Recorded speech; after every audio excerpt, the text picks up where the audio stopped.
Okay, I don't have a script or anything. Knowing you, I should have had a script. So this is coming out of a dishwasher.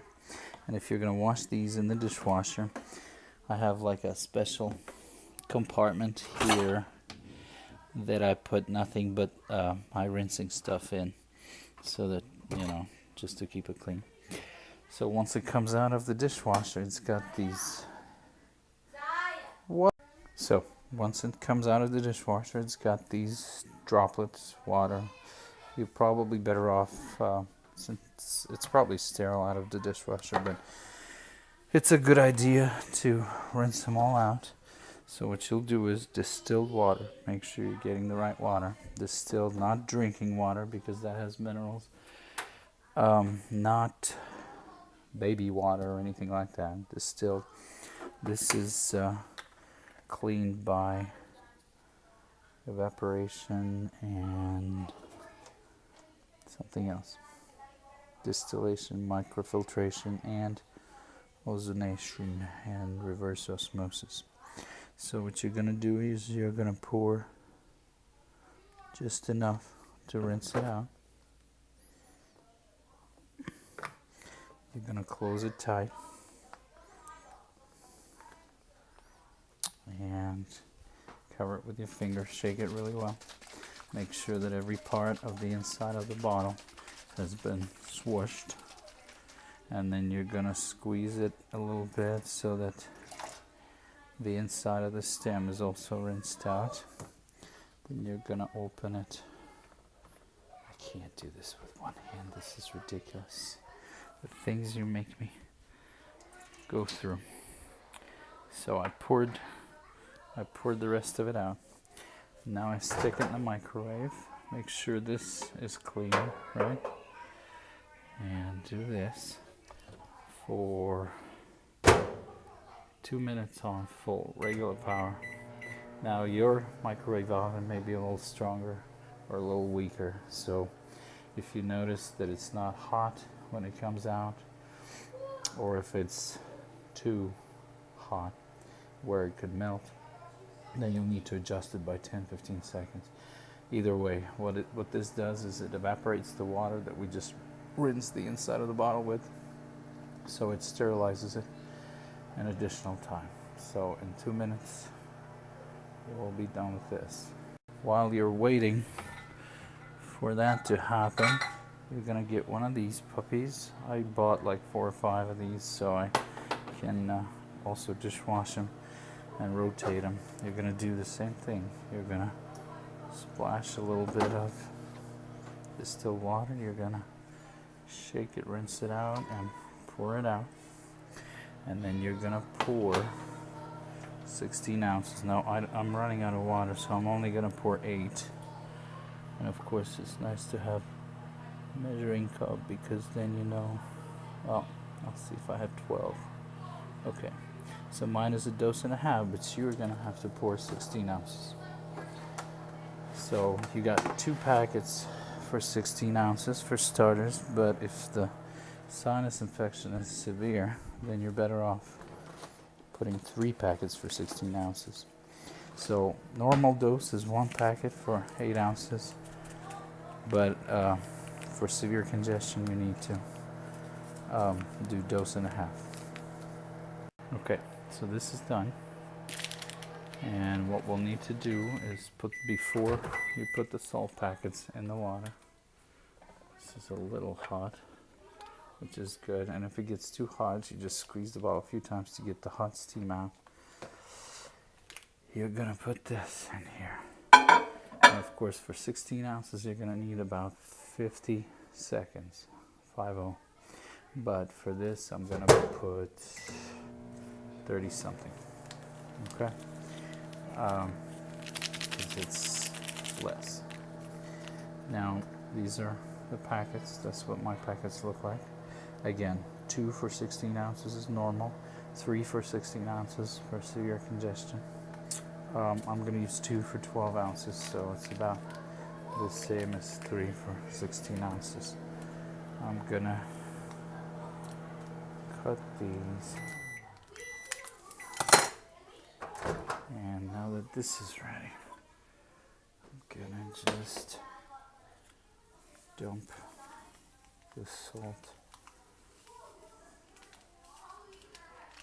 right here. Now I use a little bit of baby shampoo from a clean bottle, and of course you're gonna need to use a clean spoon. Here's what I do. This is weird and you don't have to do this. But if you want to,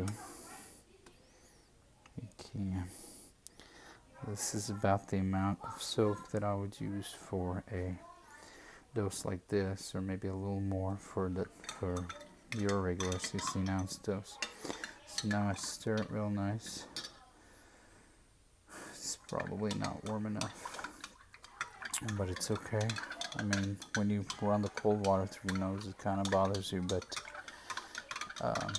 it's not the end of the world because it's got the same pH as your sinuses, so it's not a big deal. Okay, so mine will have bubbles because of the soap. Of course, yours wouldn't if you don't use the soap. But not just any soap, right? This is the only soap, the tear-free Head and Shoulders. Make sure it says tear-free. Let's see. Alright, so we're gonna go to the bathroom for the disgusting part. Okay, so like I said, this is the disgusting part. You're gonna take this and you're gonna make sure that nothing touches this. Clean hands. You're going to pour this stuff in. It says 8 ounces tops, but I usually just pour it almost full. Okay, you're going to close it up real nice and tight. You're going to have the water running, and you're going to put this to your nostril, right? And just gently squeeze. Make sure you're over the sink. Okay, when you squeeze, it goes up to your sinus. The feeling is weird at first, but it comes out just fine. I can even talk while I do this. I can see there's some stuff coming out. And then you need to gently blow, which could be pretty disgusting the first few times. Then you just kind of tilt your head and let it come out of the left nostril. If you try to blow your nose too much and you feel some pressure by the right ear when you try to close the right nostril and blow out of the left one, if you feel that pressure, that means you need to ease up on the blowing. So I want to do 8 ounces in one nostril. Just gently let it blow out.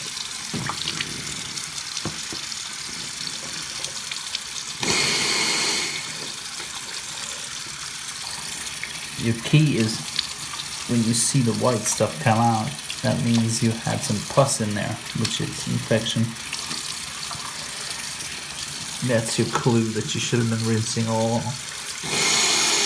Now, pus may be so up high there. I got a little bit right here. It may be so up high there that it won't come out the first time you do this. Now, there are some side effects sometimes.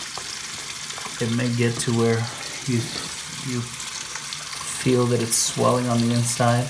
It's temporary. You can try to rinse again gently, or you can try some of this stuff that I told you about.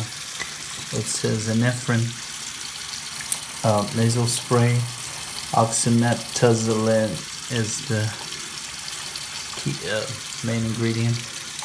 Just 1 or 2 sprays in that nostril that's swollen. You don't even have to do the other one if you don't want to, if only one of them is swollen.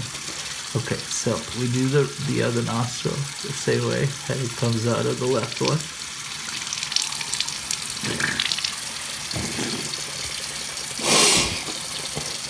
My first doctor told me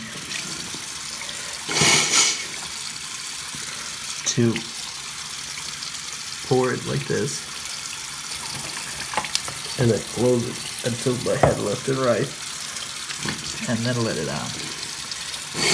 which I suppose works better, but I never saw much difference.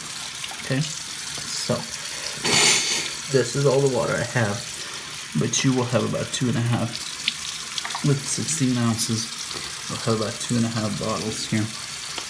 So use one for one nostril, one for the other, and the rest of it for the nostril that's more swollen. You can't just rinse one nostril because the stuff that comes from one nostril may get stuck on the way out of the other nostril, so you definitely want to rinse both. And again, if you feel any swelling afterwards, all you got to do is 5 or 10 minutes later, just spray your nostril with this stuff. Don't overuse it. You can do once a day or twice a day tops. That's about it. Now, when you tilt your head left or right, you're going to feel that stuff coming down. And if you're tilted forward like that, it will come out of your nose. But if you tilt back, go in your throat.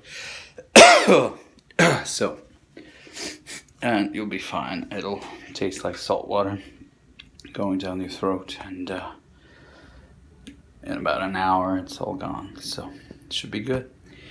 Let me know how it works out.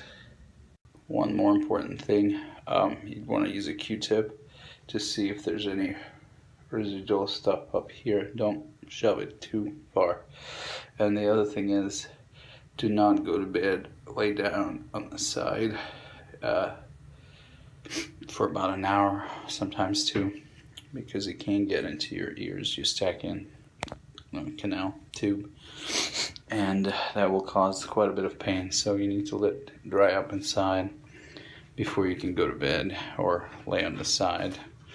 If you need to be in bed, just sit up, put the pillow, prop the pillows up, and sit up instead of laying down. All right, have fun.